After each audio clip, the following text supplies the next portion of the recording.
Hello everyone! Last time we talked about the history of card games in general. The time before that we have discussed the differences between card games, and today I wanted to talk to you guys about the origins of trading card games and how it all began. Alright, we ended our last video in 1864 when card games in general just became popular. We skip ahead 110 years. So yeah, before CCGs there were RPGs, and in particular we have Dungeons and Dragons, which still exists. It was first published in 1974 by a company called TSR. 16 years later, in 1990, just outside of Seattle, Washington, Wizards of the Coast, or Wizards in short, was founded by Peter Atkinson. At the time, Wizards' sole focus was to enter the RPG market, producing its own RPG, The Primal Order, in 1992. This game, however, caused a legal issue with Palladium Books. They sued Wizards of the Coast for references to their own game and system. This could have financially ruined the starting company, but Wizards of the Coast acquired another RPG called Talislanta. In 1993, the lawsuit was settled. Now, if we go back a few years, in 1991, Richard Garfield pitched the board game Robo Rally to Wizards of the Coast. However, it was turned down because Wizards of the Coast thought that it was too cost intensive to produce. They didn't just let Richard Garfield go on his merry way and asked him if he could develop a portable, quick-playing game for them.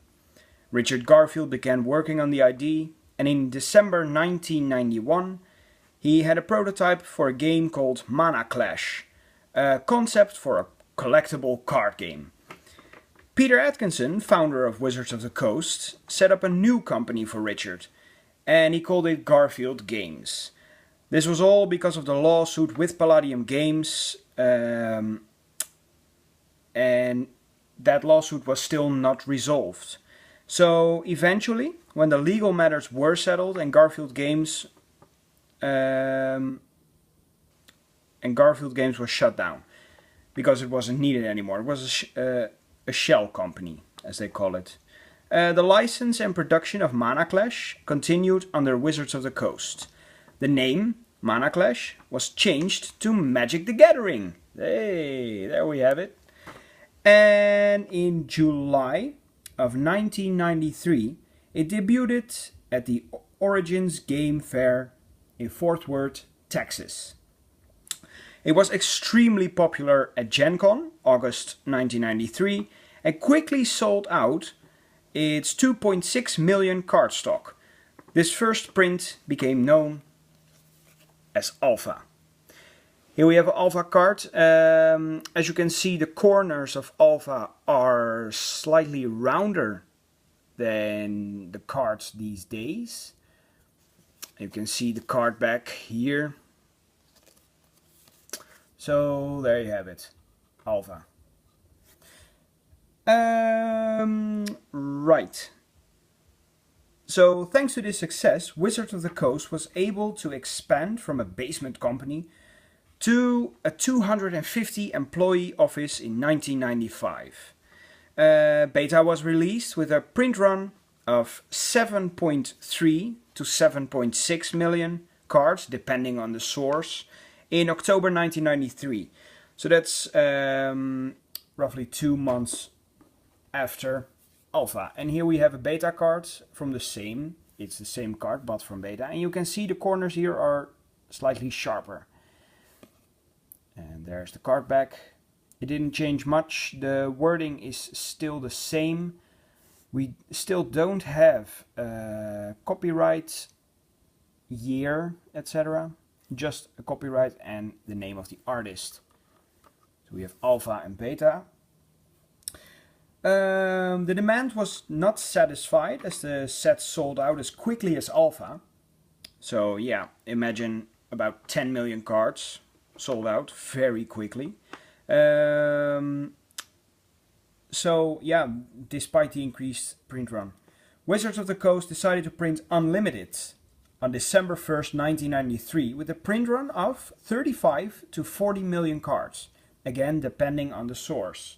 They changed some more errors, some more stuff that just weren't good, like some mana costs were printed wrong, and they just fixed it all. And here we have Unlimited. You can see the corners are white now, the borders are white now, the rest of the card is still the same. And again, the back here. So we have now a clear difference between the limited print runs alpha and beta and the unlimited print run, which is white bordered. So yeah, alongside Unlimited, Wizards of the Coast released its very first expansion ever, based on the popular fairy tales of the 1001 Arabian Nights, called Arabian Nights. Here we have that, Arabian Nights. At the time, there wasn't a clear-cut idea of expansions and their role in the bigger picture. So this set is a product of experimentation, as was the case with a few other sets that came after it. Richard Garfield's intention was to make Arabian Nights into a standalone set, which could be played without the base set, with a different card back actually. So, well, we all know the card back from Magic. This would have been the card back for Arabian Nights. It is more purplish, and you have here the name across from the set. The idea originally was not to have an expansion symbol. So, Arabian Nights card back. The design for the card back would be the same, but it would have a different color, as was the intention for all the expansions that would follow. Can you imagine about 70 plus different card backs right now? That's difficult. Wizards of the Coast decided to stick with the Alpha Beta Unlimited backs and instead include the first set symbol to recognize the difference between the sets, which is the scimitar.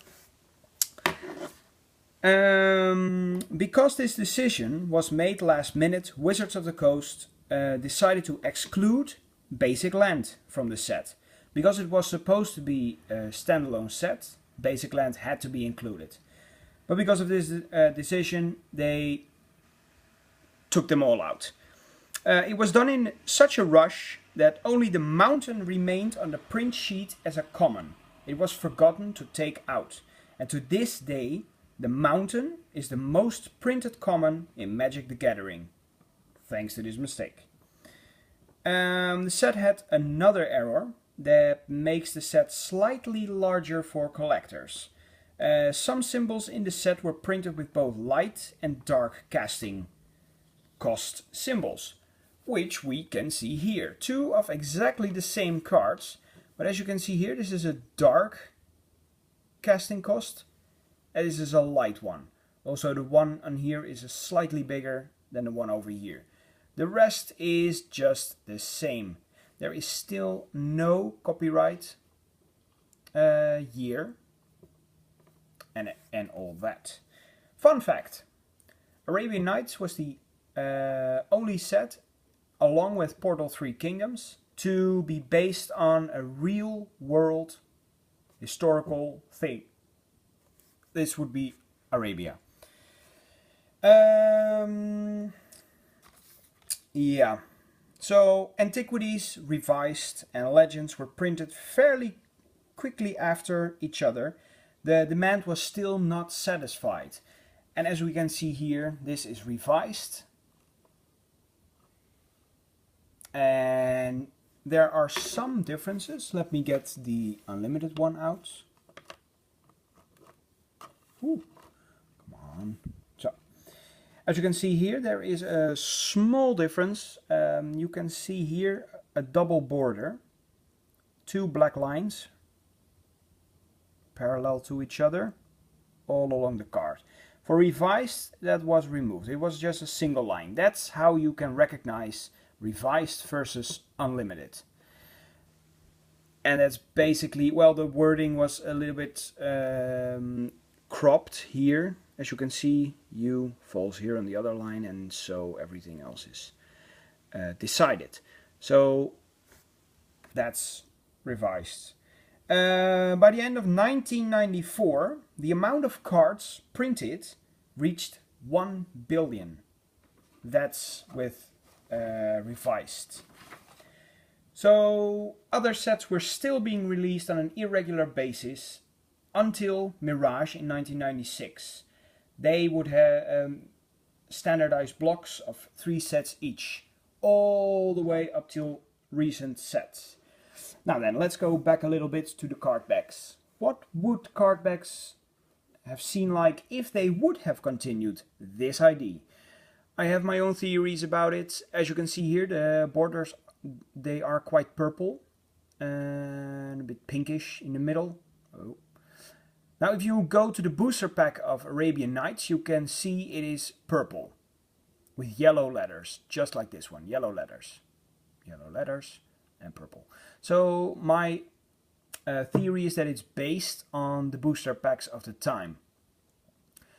Now if you go forward, Antiquities, it would have just looked like this, a lot of gray colors and a bit of tan in the middle. Then for Legends we would have blue and light blue. And just for a reference to the card backs of these days, this is a booster pack from Alpha.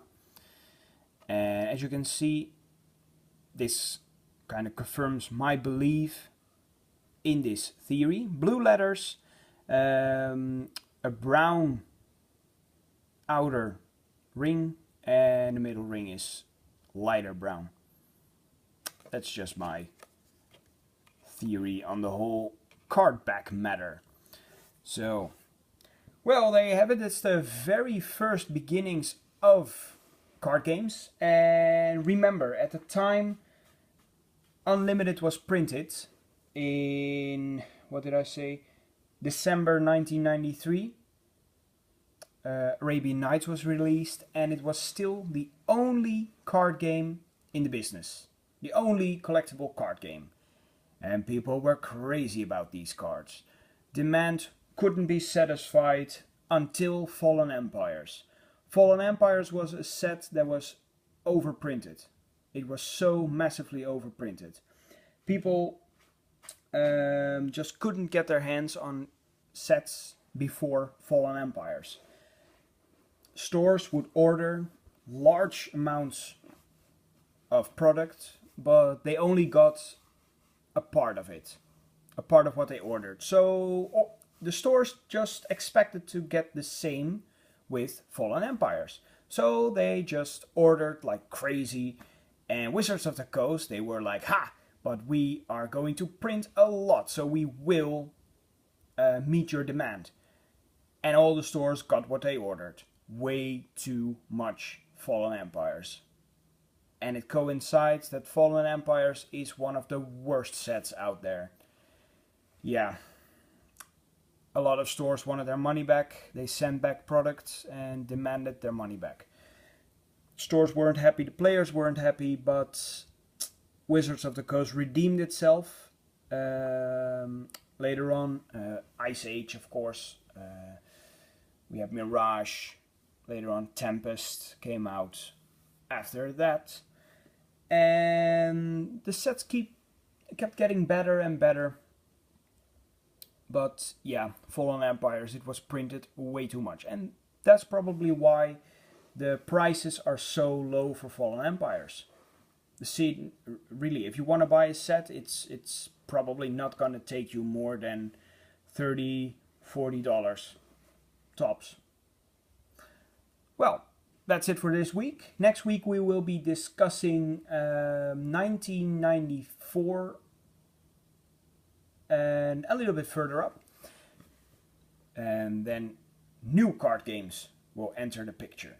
So stay with me until next week. See you all later.